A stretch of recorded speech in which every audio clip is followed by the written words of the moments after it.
Hello, my name is Miehen and this is Mind of a Man podcast. And today I have a special guest, Michael Butler from United States.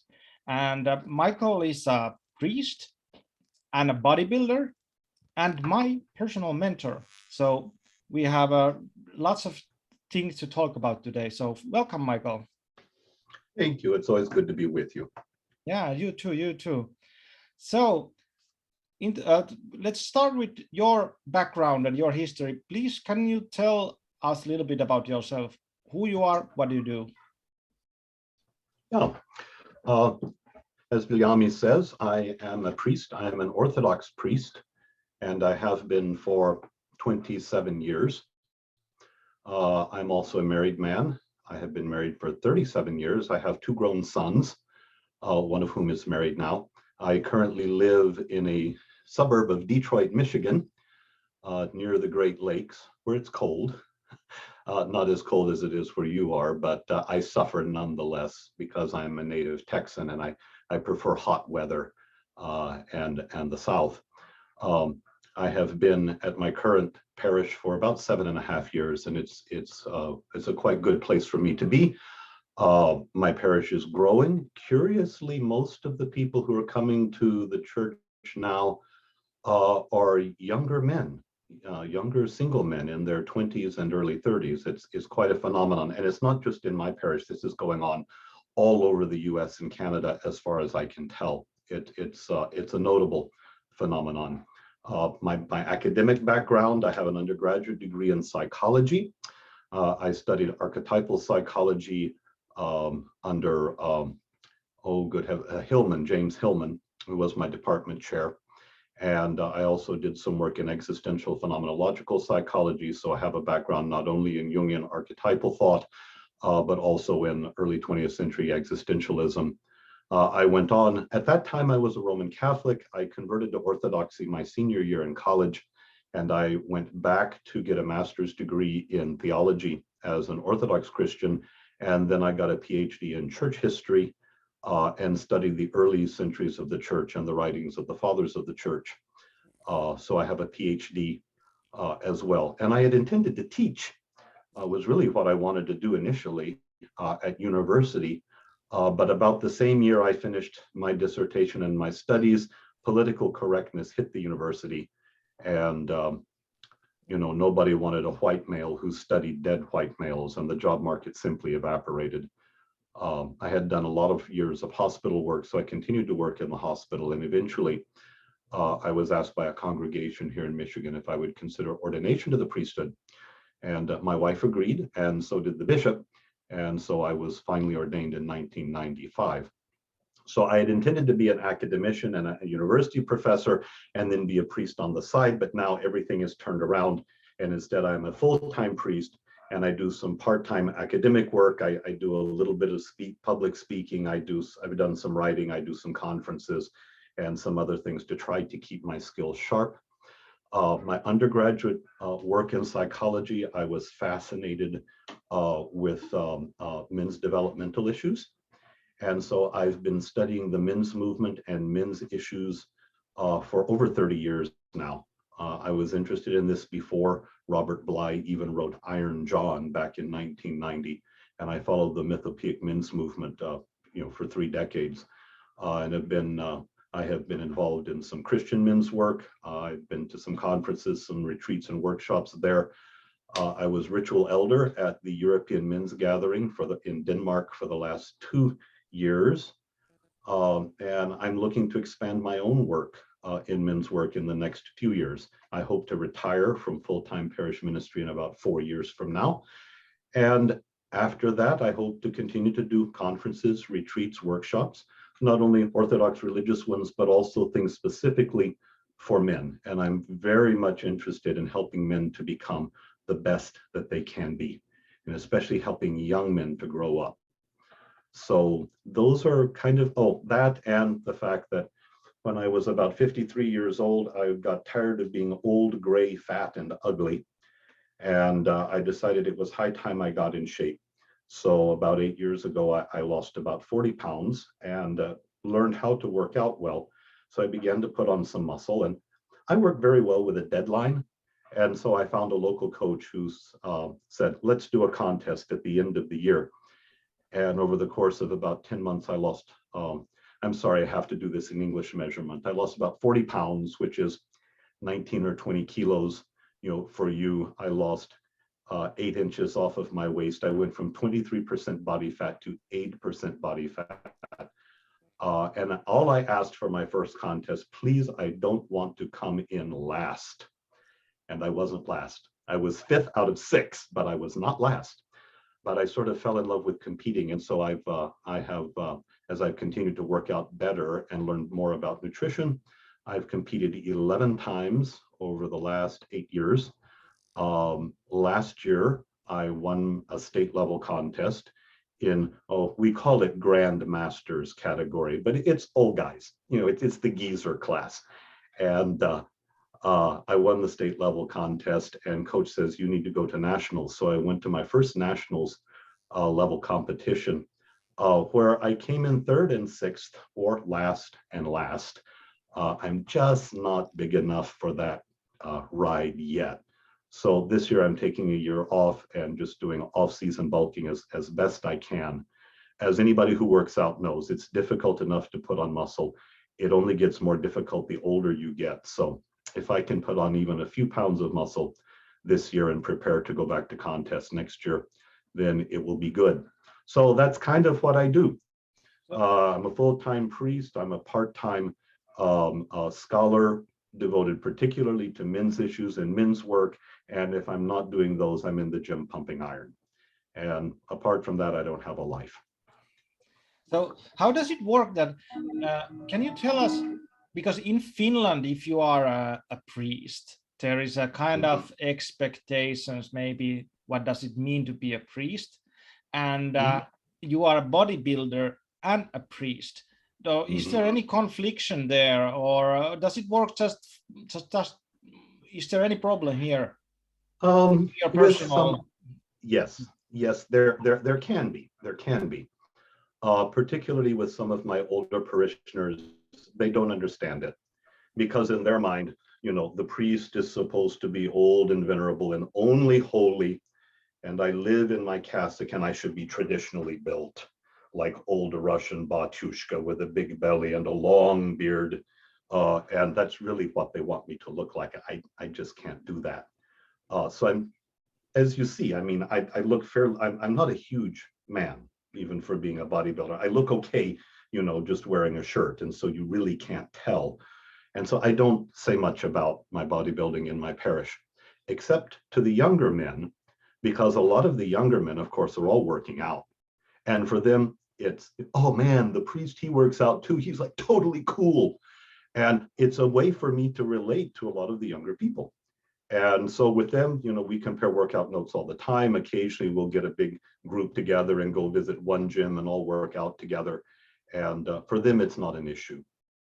And, you know, I guess if someone just sees bodybuilding as nothing but male vanity, well, I don't know quite what to say. For me, the benefits are physical, they're mental, they're emotional. I just like pushing myself. I've pushed myself spiritually, I pushed myself academically, I pushed myself physically as well, and that's just what I enjoy doing. Maybe I don't know what else to say about it. Maybe what comes to mind for me is kind of that if you are a priest, you are supposed to be kind of spiritual, and comes this I don't know if it's in Finland, but in other countries as well, that if you are kind of a spiritual person, then what happens in your body is secondary, kind of this. Yeah, I get that. And that's very often kind of a Western perception, because we tend to want, if you're spiritual, you cannot be physical. But it's one of the beauties of Orthodox theology, that it's very incarnational, very embodied. And if you've ever seen Orthodox worship, we cross ourselves a lot, we bow a lot. You know, there's the icons which we see, the chanting which we hear, the incense which we smell. Orthodox worship involves all of the physical senses and involves a lot of bodily movement. And so for me, you know, there is no separation between my physicality and my spirituality. They both go together. And that's the way it is. My spirituality is an embodied practice. And so I don't find a contradiction there. Yeah, yeah. So maybe that's a good reason, a good segue for my personal experience on you, because you are my personal mentor, and we met a couple years ago, first time, and I didn't have a mentor back then. And in this, if you do men's work, there's this thing that you should have a male mentor, because it's, well, you need one if you want to grow as a man. It's kind of mandatory to have one. And first time when we met you, we talked about Robert Moore's 4 male archetypes, and I'm geeking out like Jungian stuff a lot. I'm reading and exploring that, and I'm quite alone in my intellectual pursuits, and it was really, really nice to meet someone who is also interested on the same topics that me. And then I realized that found out that you are a priest as well, and that's my other interest that I'm really interested on my let's say spiritual growth and Christianity. And I love doing men's work, so it was like a perfect match. And then I asked you, do you want to be my mentor? And you said yes, and I was like, this is amazing. So the question for you is, why did you accept? Why did you want to accept to be your mentor? Yeah. Like I said earlier, I like helping men to become the best that they can be. And my own particular gifts don't lean towards a sort of cold call marketing or like evangelization to people, going out and preaching to people who know nothing about Christ or his church. I just don't have any gift that way. I need someone with a question. I need someone with an interest. I need someone who brings a little bit to the table. I don't care how small it is. Like I say, if you just come with some interest or a question, I can work with that and I can run with it. And you showed strong interest. And like you say, we have a number of things in common. So there is, a search for something deeper.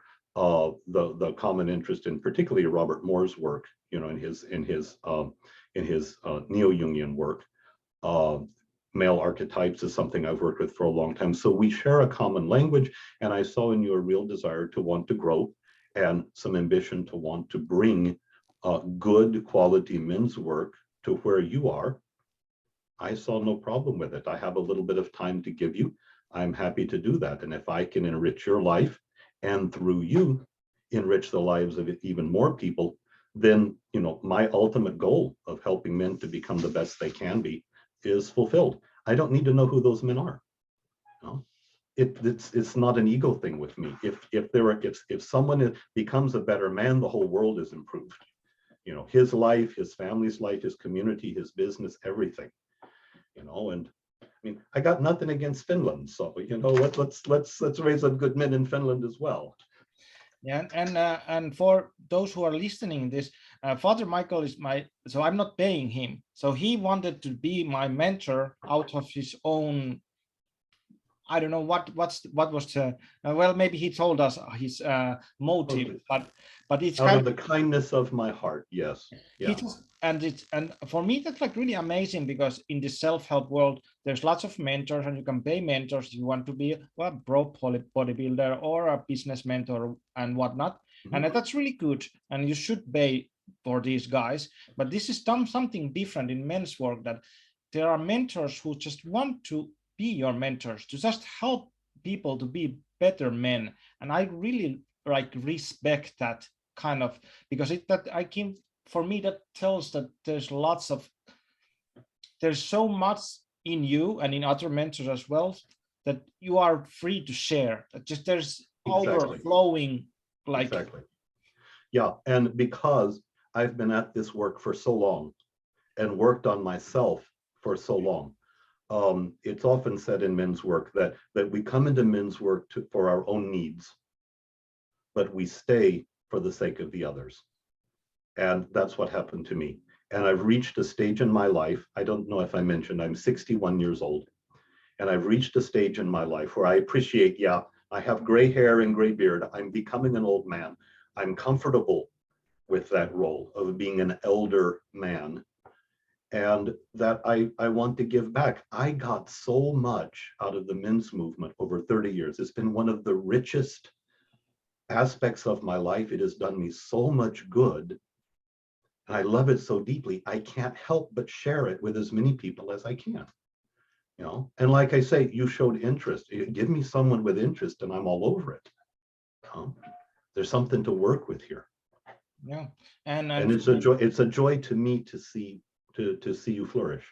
Yeah, and for my experience has been that when we started doing the mentoring, I had a lots of questions on my own growth and lots of other stuff, and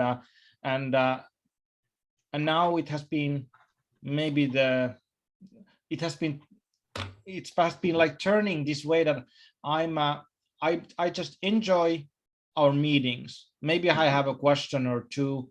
Mostly my questions are about the Bible or the spirituality and my own growth. And I really respect that Michael he is a priest, so I can kind of also mirror that part of that our relationship, that I have this spiritual, I don't know, journey maybe, and he can help me in my journey.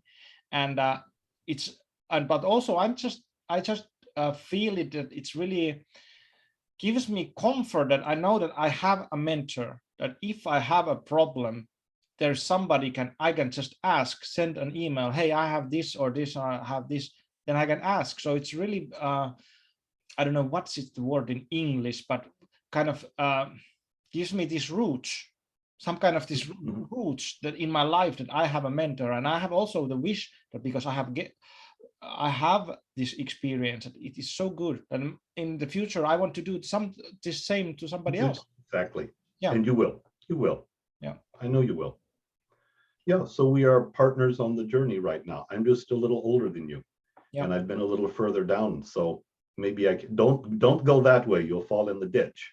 You know, don't go over there, you'll get stuck in the swamp. You know, if I can keep you from making a few mistakes, you know, then I think I've done some good work. Yeah.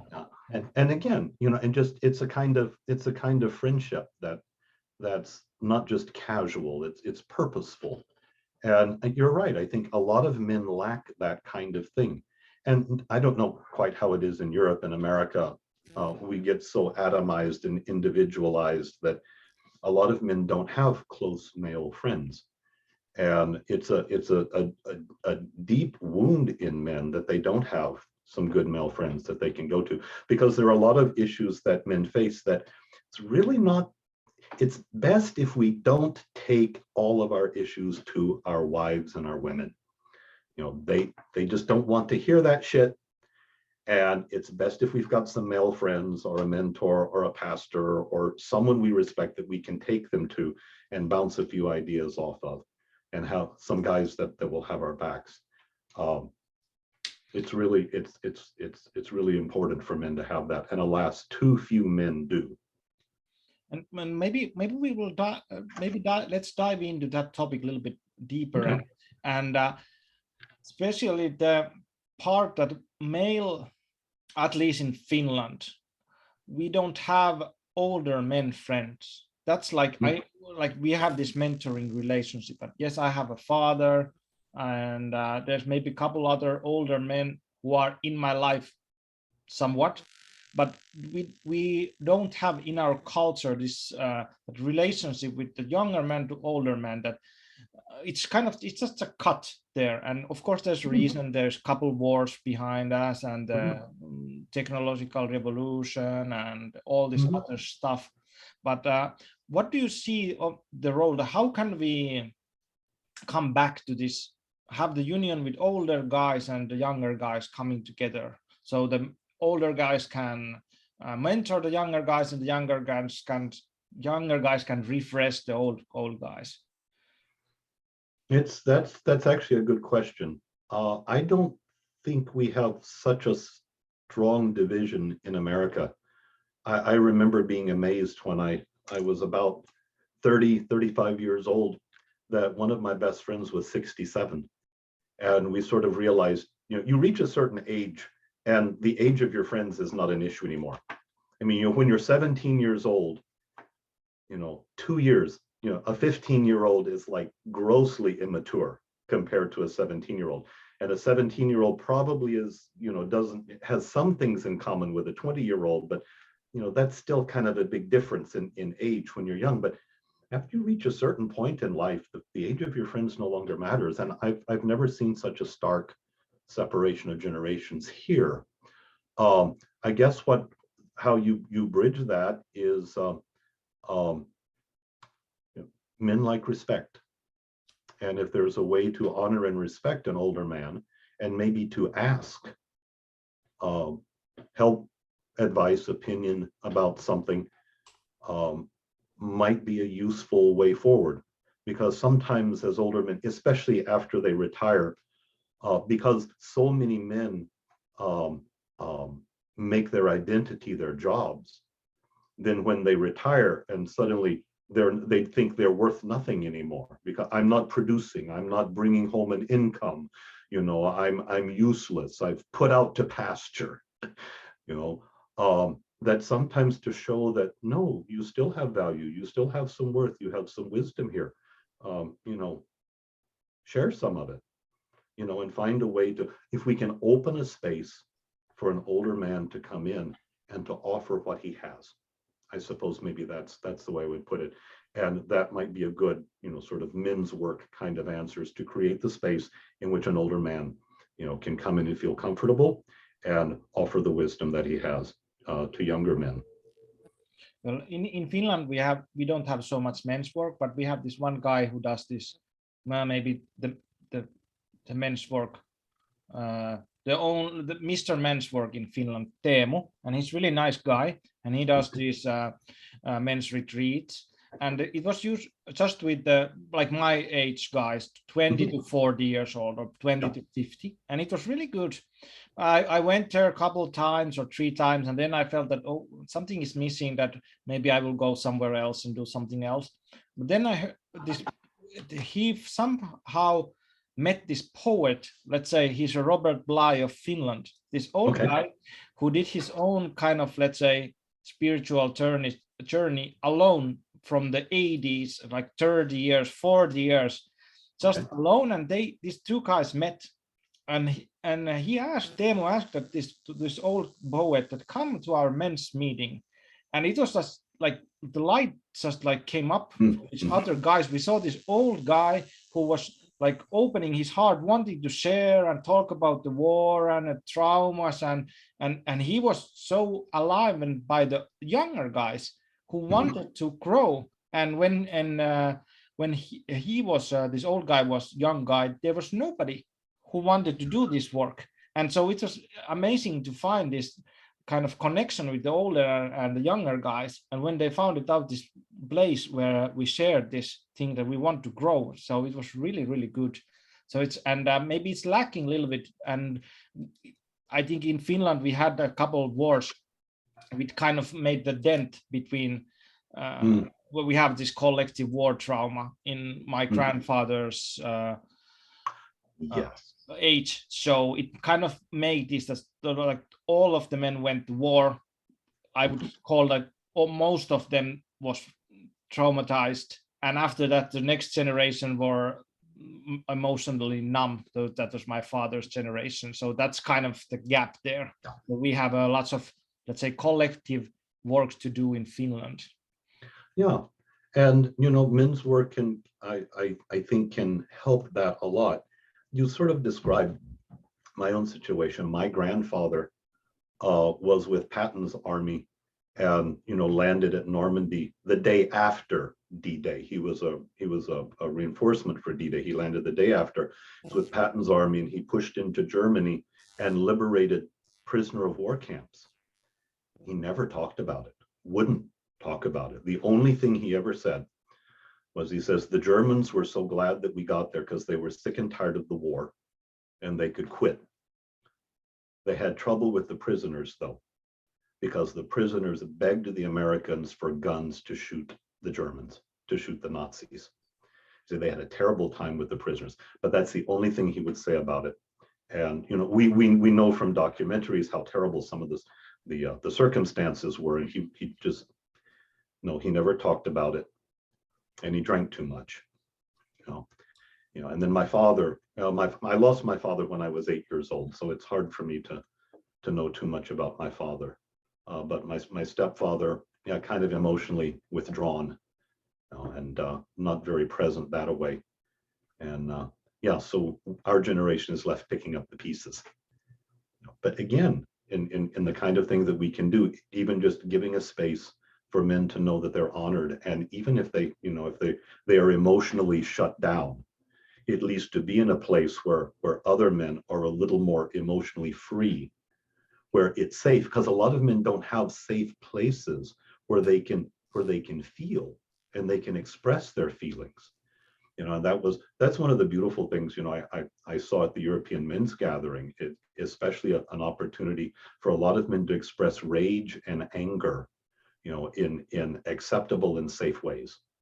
It's just, we just don't have that. And it was a beautiful thing. So, even if maybe I'm an older man, I'm not really comfortable, expressing my feelings openly, but to be in a place where younger men are doing that, I can at least see it, and I can have some empathy there. And I know, if I know that it's okay, that, whatever I feel is valid, it's okay for me to feel sadness or anger or anxiety or despair or anything. If I can feel anything, that it's a step forward and it's better. And I don't think our fathers and our grandfathers' generation is ever gonna, they're going to live the rest of their lives with the trauma and and the hurts of their past, and we will live with different hurts. But we can at least take some steps forward to make it better. Yeah. And even if it's just a little bit better, that's worth the effort always. Yeah, I agree. So let's switch topic a little bit, maybe a little bit the same topic, but this rites of passage and boy to men transition, that has been my one of my main interests for last maybe 6 or 7 years, and mostly for myself, that I felt that I didn't have that. Oh no, it's not me only, but we don't, in my culture, we didn't have that, and I wasn't even part of church. I didn't have any rites of passage at all. So why do you think this rites of passage for men is so important? And let's start with that. Okay. It's commonly said and understood that women are born, but men are made. And just because we happen to be male does not mean that we necessarily grow up. One of the things I deal with all of the young men who are coming to the church nowadays in their late 20s already, it's like Peter Pan all the time. They are boys in men's bodies. They lack maturity, they lack responsibility, they don't have sovereignty over their own lives. They have, like I discovered myself several years ago, they've done everything that the culture tells them to do, and they have found it empty and hollow and meaningless, but they don't know how to get out of it. And that's when they become seekers. That's when the archetype of initiation begins to be constellated. And I know what a seeker is. I know what they're looking for. And so when they find me, we usually bond pretty well. And I have a very good track record with the young men who come to my church. I think what rites of passage traditionally do is, first, in simple terms, the boy has to die so the man can be born. And the acknowledgement that a boy has become a man is a passage from dependency to independence on the one hand, but also from the point is that boys consume more than they provide. Okay, they're a dependent. Someone else, usually dad, has to go out and hunt or provide so that the boy can live. And part of the rite of passage is designed to teach the boy that no, you are now mature enough to where it is your job to begin providing. And you must provide more than you consume, because there must be extra to feed your family, and eventually your wife and your children. There's this beautiful story in the Native Americans up in Alaska, the Aleut Islands, and they're largely Eskimo. You would call them broadly Eskimo. They're similar to the, to the peoples in northern Russia and Siberia. They're ethnically the same. And in the villages there, they live on the coast, then when a boy comes of age, which is I think 12, 13, 14, somewhere in there. Nowadays, on his birthday, he gets a rifle, okay? And he's taken on his first seal hunt, because they eat seals. There's nothing else up there, pretty much. So they eat a lot of seal and fish. So he's taken on, the men take him, all the village, the men take him out on his first seal hunt, shoots his first seal, they bring it back to the village, and they have a big feast. And everybody in the village eats from that seal except the boy who killed it. And the lesson is, we give you a gun. We acknowledge that you're a man. We welcome you into the community of adult men. And this power comes with responsibility. You are here to provide for the village. This is not for you. You're a grown man, you have a dick. It's not for your pleasure. It's in order to procreate and to start a family and to have children. We give you a gun and power, not so you can intimidate other people or, aggrandize yourself and take to yourself power or goods, or wealth or whatnot. No, the power is given to you because you have to provide for other people. And it's given to you because you have to protect the village as well. And so the real movement from boyhood to manhood is the acknowledgement by other men that you're no longer a boy, you're no longer dependent, you need to come into your sovereignty, you need to grow up, and all that you have is there to first procreate, I hope, when you have children, but to protect, preside, and to provide for those people who are in your care. So manhood is first given to us as a gift. And speaking as a Christian, I believe it's a gift from God. All right, and this is our gift, which we appreciate and we develop, but ultimately it is a gift then that we have to give to the rest of the world. So just like I was saying earlier in our talk, men come to men's work first to fix our own problems and issues, but we stay in it for the sake of other men. Likewise, our very manhood, I think, is given to us so that we can then make the world a better place. And so all that we have as men is there in service to others. And until we can get there, we tend to want to use the power and the strength and all of the abilities that come with manhood and masculinity for selfish ends. And we see them all around us, man boys, who are narcissistic, who are wrapped in themselves, who are selfish, who have no concern for anybody else, who are producing, even young men who are producing nothing. There's a reason it's a meme. I don't know if it's a meme in Finland, but it's definitely a meme in the United States. The 30-year-old man who is living in his parents' basement, laying on the couch all day long, playing video games, covered in potato chip dust, and, this is not a man. We were made for more than this, and we were made to be social, and we were made to provide for other people. We were not designed to be lazy ass layabouts nursing 3 mild addictions at any one time. And so, you're right, we don't have clear rites of passage anywhere in the West. I mean, there's some sort of identifiable things that sort of work. It used to be being drafted, or military service was a good route. Sometimes a very good martial arts school, if you have a good sensei who understands that his job is not simply to teach a martial art, but to help young people to grow up and understand that, as it says in the karate, no, it was a Spider-Man movie, with great power comes great responsibility. And we learn those sorts of lessons as well.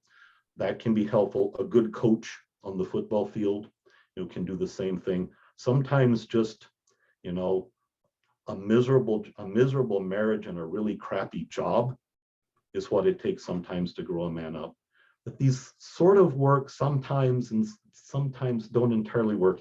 And I don't think that can be fixed easily because I think there needs to be a broad cultural consensus of what, sort of a broad agreement upon what society is and what everyone's role in society is about. And that's completely collapsed.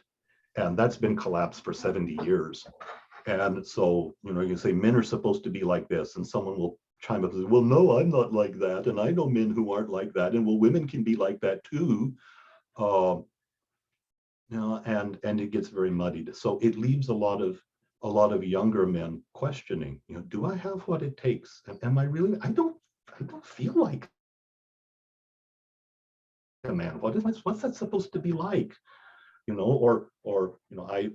thought men were supposed to be respected. Nobody respects me at all for anything. And so it's confusing, and there's not an easy answer.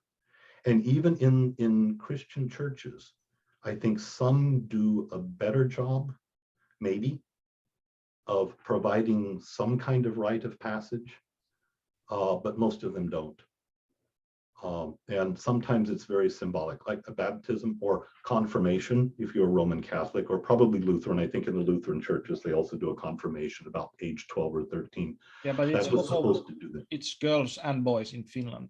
Yeah. Oh, yeah. It's the same. It's the same everywhere. Like in Jewish faith, the bar mitzvah was supposed to be the ceremony when a boy became a man, because at bar mitzvah, the young boy took on the full burden of living according to Jewish tradition.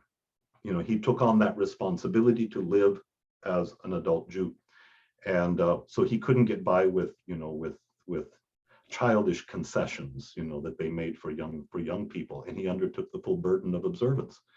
And from that day on, he lived a different life.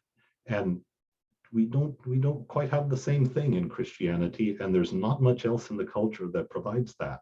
And one important thing here is that initiation is, like you said, it's an archetype of initiation.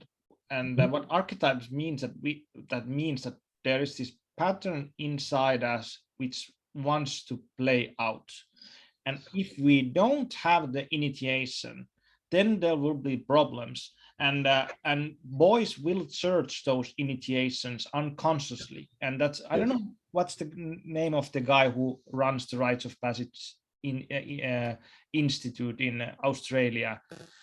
Oh, I know who you mean. It'll come to me. Keep talking. But in his book, he talks about making of men. He talks about lots about teenage boys doing like stupid, dangerous stuff, and that's kind of the archetype of initiation, that young boys will test themselves, and they will do dangerous and stupid stuff. And I did a lot of that. And nowadays I can see that it was this, that I was searching for my boundaries and how much do I can do this, and what's the limit of my physical body and my mental body, and it will drive towards destruction if it's not like handled or channeled somehow. Yeah, it does tend towards destruction, and young men do look for some kind of belonging, which is why they turn to gangs, and to self-destructive behavior, because you want to push yourself and see how far you can go, which sometimes has tragic results. The reason that initiation becomes difficult is that, and you and I are both students of Robert Moore. So in his book, The Archetype of Initiation, he identifies two aspects of it. One is a container, a space, but some kind of container, emotional container, which is sufficiently strong to hold a man together while his ego falls apart. And a safe enough and solid enough container is a difficult thing to find. Secondly, you need a ritual elder, that's what I do for a living, who can sort of turn up the heat and regulate what is going on inside the container so that it's hot enough in there to cause some change, but not so hot that the men come out damaged from it. And I can do a little bit of this, for example, in confession, when I hear confession. because very often, it's sometimes, yes, people come simply to confess their sins, and that's all well and good. But sometimes people come to me in a life transition, and they just feel out of joint, and something is wrong, and they don't feel like themselves, and they're edgy, and they don't know why. And they come looking for an answer, and they say, I don't know what it is. Maybe I'm out of sorts with God or something. Father, what's going on here? And I've come to recognize that. I say, okay, you're just in transition. So, and at least in the Orthodox Church, we are very structured. So we can provide the kind of container there, which will allow someone to go through a life transition, and loosen up the ego boundaries and all of that a little bit, and then come back together more strongly, the personality with greater integration and all. But when I can recognize that, I can sort of calm people down and say, look, it's just a life transition. Be comfortable with the fact that you feel out of sorts and you're not comfortable. Don't add a layer of expectation that, oh, I'm supposed to feel normal now, because you're not normal. Just know you're in a time betwixt and between, and it will be a little unsettled. But listen really carefully. See if there's something in your life that's calling you, and especially for people at midlife, when you get about 40 years old, 40 to between 35 and 45, maybe, say, go back and look, what did you have to give up when you were young in order to go to school or to get married or to go to work? Oh, I wanted to be a rock singer. Okay, well, maybe you need to go buy an electric guitar and learn 3 chords and sit in the basement and sing off key. You'll never be a great rock star, but maybe this is what your soul needs. Or, oh, I wanted to be a poet. Well, go write some bad poetry. It doesn't matter. This is what your soul needs. And find these things, these lifelong dreams, these soul nourishing things that, oh, well, we can't do that. We must grow up and, do what the world tells us to do. Go get your education, get your job, and get married, and have your 2.6 children and your little house in the suburbs. And a lot of people find that soul crushing. And so sometimes in these life transitions, if we have a good container, and I think we, at least in Orthodox, we provide an okay one. And if you've got a priest who's understanding what's going on there, you can really help people to work through times of transition and really improve their lives. And I've had an occasional success that way. And now I have to give a shout out to Paul and Manifesto in Scandinavia. So I feel that they have a amazing program. What they have been developing it, like, I don't know, 8 years for doing rites of passage for men. So, and it's called European Men's Gathering. And so I would highly recommend, if you are interested, check their website and see if you can join.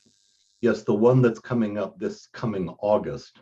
I can't be there this year, alas, but they have been working on a kind of rite of passage for men. It's not a midlife thing. It's not a young, warrior's initiation for young guys.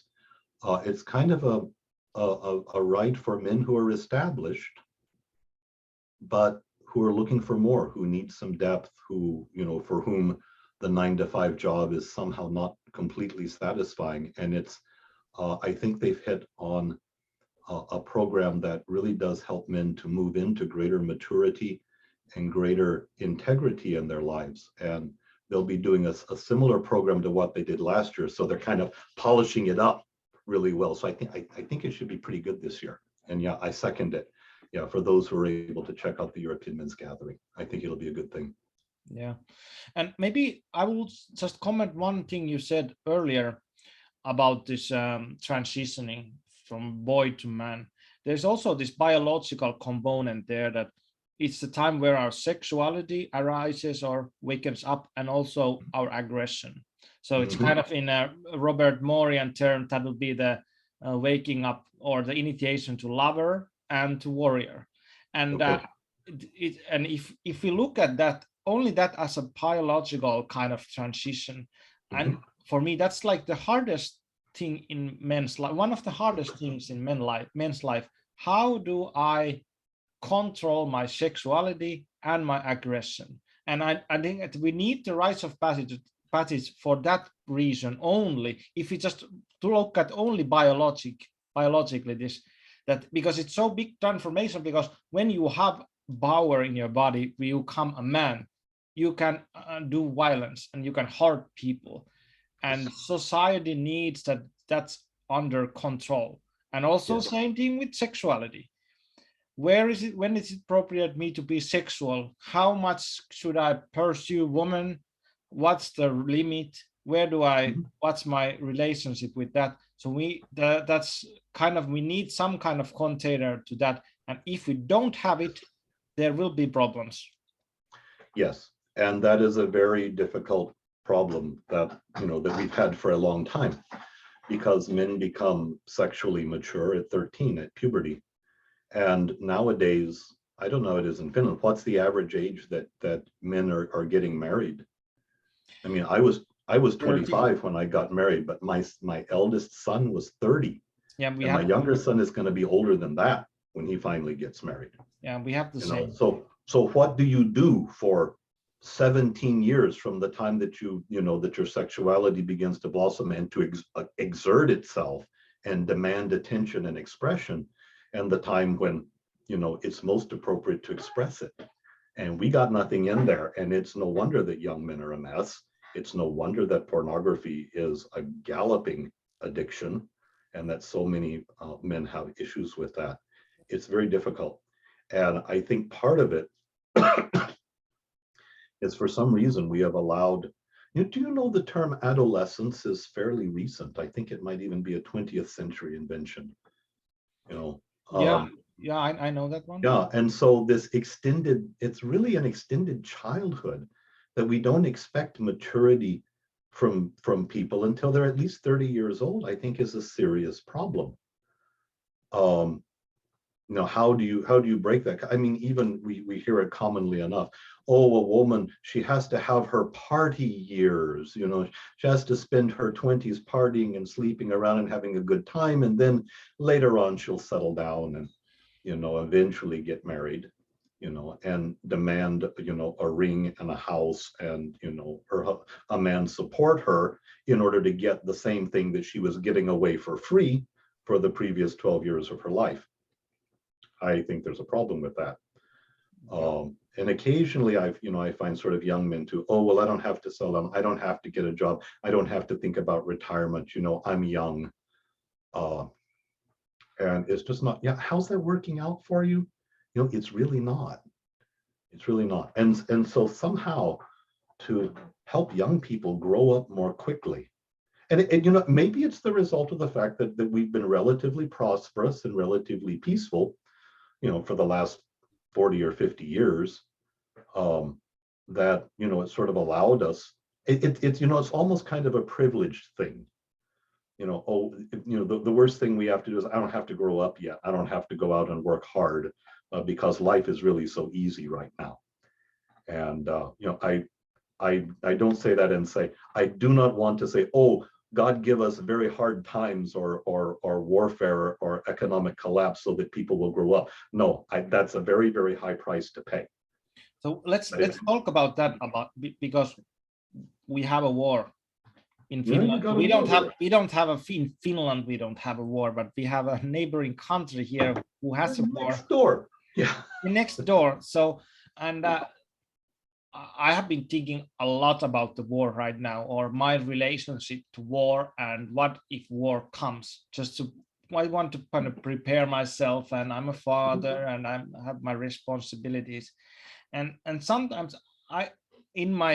let's say, if I let my mind wander in the more grim places, I was just thinking, and could it be that men don't grow up really if we don't have to? That kind of this war is kind of like, it's a fucking shitty thing. It's like horrible thing. But at the same time, I'm looking at the positive sides.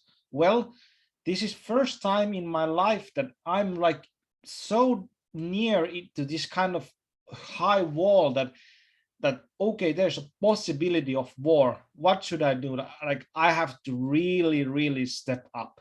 So maybe if this is this collective like movement that, well, we have been too lazy and not taking responsibility, and that now we have war on our backyard, let's say, or in our neighbor. So what are you going to do about it?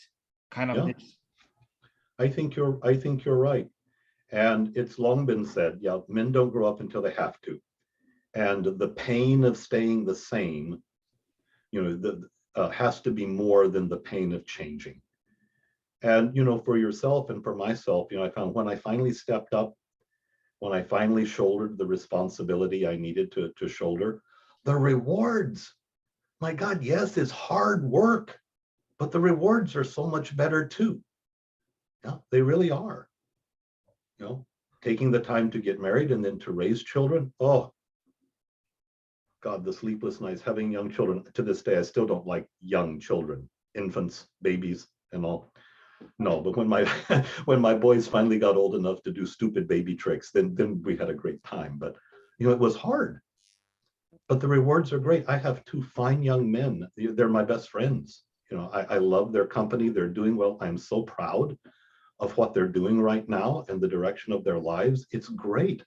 I never imagined I could have such satisfaction about in anything else in life. And there it is.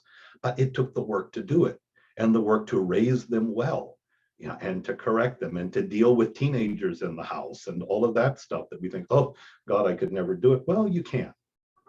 You really can. And it's not easy, but like I say, the best stuff in life takes effort. And if you're willing to put out the effort, you'll get the rewards from it.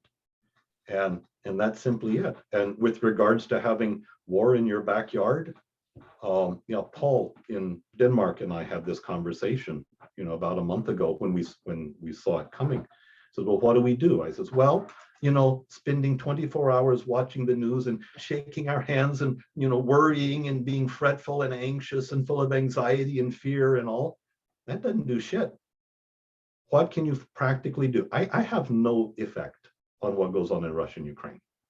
None whatsoever. So why do I worry myself with it and just get upset and watching it all of the time? What can I do? Okay, there are some very practical things. There's danger of cyber attack here. So I make sure I have cash in case the power grid goes down. The credit cards don't work or I cannot pump gasoline, petrol, you call it. Make sure that the tank is always full. Make sure I have cash on hand. Make sure I have some water. Get out of debt. Maybe provide a little extra food in the pantry, in case it becomes difficult to transport food or something so that you can eat, at least in the short term. Make sure you know who your neighbors are. If civil unrest ever came, I'd like to know who lives in the houses that I see, out my window here, to know my neighbors. Oh, you've got here in America, we all have guns, oh, good, you've got a shotgun and you know how to use it. That's good to know. If bands ever come into our neighborhood, I know who I can rely on, who will have my back, and I will have my shotgun for him as well. So, these things are good, but it's something you can do practically, that you can make yourself as safe as possible. You can provide for your family and for your needs. Don't leave yourself vulnerable in stupid ways, and just be sure that, your life is as best controlled and taken care of as you can. And that's the best preparation that you can have. So if anything, terrible does happen, maybe you're a little better off than your neighbor. Yeah, amen to that. I 100% agree with you. So I want to be respectful with your time, but I would like to ask you one more question before we end this. And I have lots of more questions, but we will leave them for later. But this one question has been on my mind for ages, and it's this. Well, the question is about growing as a man or transitioning from boy to man and finding your relationship with something higher than you. And for what I think, that what I have seen, that it's not possible to grow as a man if you don't have a relationship with something higher. I don't see that as impossible. I know lots of people who in men's work who doesn't have who are atheists and stuff, but when I look at them, I feel that there is this emptiness in them, and they are just always seeking something to fill that emptiness. So can you share your thoughts on that? Yeah, I think you're right. not only I am ordained and paid to say that, but I think you're right personally. And St. Augustine said back in the 5th century, at the very beginning of his Confessions, he said, "You have made us for yourself, O Lord, and our hearts are restless until they rest in you." And there is a fundamental existential anxiety, a desire, longing, some kind of yearning that's buried deep inside every one of us. And it is for something much bigger than ourselves. And ultimately, in Christian terms, you're looking for God. And until you establish a deep relationship with God, if you want to put it in Jungian terms, the archetypal self with a capital S, but you need a relationship with something bigger. You need to live for something more than yourself. And this is why even classically in ancient Greco-Roman culture, there was the polis, there was the city. You didn't live for yourself, you lived for the welfare of Athens, you lived for the glory of Rome. It was something transcendent and bigger than yourself. None of us like to play a small part in a small story. And the bigger the story we can find ourselves in, I think the more satisfying it is. And so a relationship with God, who is, the source of our power, the source of masculinity, the source of our very being, the full embodiment of what is true and beautiful and good, is the only thing that will ultimately satisfy us. And I found that to be true in my own life. And when you can establish a good relationship with God, a lot of addictive behavior tends to go away, because you're not trying to fill that emptiness in your heart with alcohol or with women or with work, or in like the thing in America, binge watching Netflix, or whatever, kind of distraction you do. And you just sort of get, think of God as the terms that you can plug into, what is the source of everything that is positive and beautiful and good and true. Then you can live your life, drawing on that kind of power, and it informs everything that you do. And I find it extraordinarily fulfilling. And so, yeah, I think, and even we have seen this. I mean, I remember even in ancient Indian culture, there were stages in a man's life. And first he was a child, and then he was a householder, and he raised his family and he worked. And then once the children were gone, and everything, his responsibilities were taken care of, then he was free, if he wanted to spend his later years in spiritual pursuits.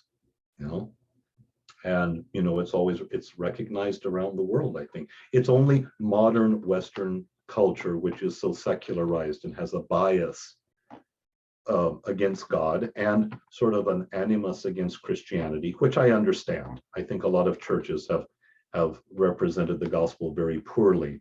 And if the only expression of Christianity I saw were those churches, I would not be a Christian, honestly.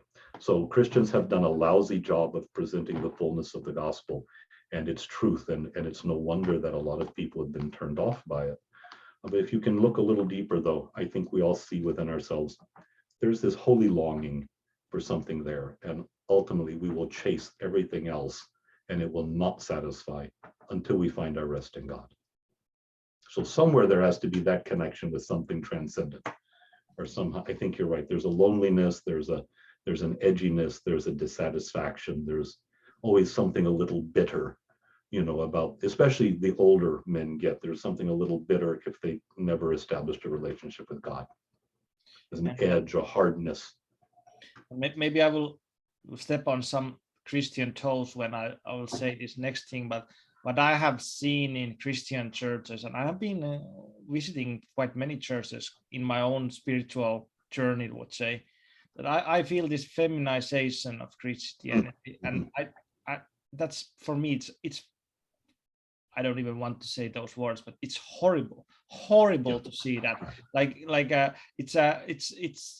It's so kind of this limp dick energy in the church that everything is forgiven and you just come here and all is good, and then you go home and you are Christian. And I love what I love in Orthodox church, when this priest talk about the war like 1 month ago, and he said that, of course, the same things, that forgiving and helping other people, but he also said something that really touched me, and he said that remember that the evil is in all of our hearts, that we are not supposed to condemn the Russians or whoever, that look first into your heart, and the darkness in your heart, that's the first place where you should step up and try to work with that first, and then do what you can. So I love that it's not like just given for you, like your mom gives something for you, like unconditional love. And I understand that that's one part of Christianity and Christ as well, but there's the feminization is that we don't have the other part, in at least in our churches, that there's a demand for you to grow the fuck up. And I would love to see that more in Christianity. Yeah, it's well put. You do need to grow the fuck up. And this is where Orthodox theology and understanding differs a little from the all Western confessions, because especially in the Protestant world, you know, everything is God's grace. So you just accept, and then God does everything else, and we become kind of passive in that respect. And in Orthodoxy, we have this strong notion of synergy, synergia, working with. And so everything is 100% God's grace plus 100% our effort. And we put both of them together, then we do well. So you pray like everything depended on God, but you act like everything depended on you. And there is no sitting around waiting for God to take care of everything. No, the hands that God uses to make change in the world are at the end of your own arms. And that's what it is. So, and you're right, you start with your own heart. And that priest was probably quoting Alexander Solzhenitsyn, because he said famously, you know, the line between good and evil runs right through the heart of every person. And he's right. So again, you can worry about what Russia is doing, or you can take what can you have control over, what do you have responsibility for? That's your own heart. So start there, make sure your house is in order before you go, you know, talking about somebody else's house. And that's practical, and it's personal, and it's within your power to do. So if you take care of your own heart, you take care of your own house, you take care of your own family, you can feel confident, you have a sense of accomplishment, you know you have done what you can. You know, you can sleep with your conscience at night. And that's worth a lot. Yes, and that's perfect place to end this conversation. So thank you a lot, Michael, and I would love to do a second episode for this, because I would like to talk more about our human shadow and Robert Moore's idea of that, and evil, that and the relationship with men's work, and understanding that we have a shadow and dark side. But we will leave that to other time. All righty. Thanks much for the invite. I appreciate it. And talk to you later. All right. Thanks much. Bye-bye. Bye-bye.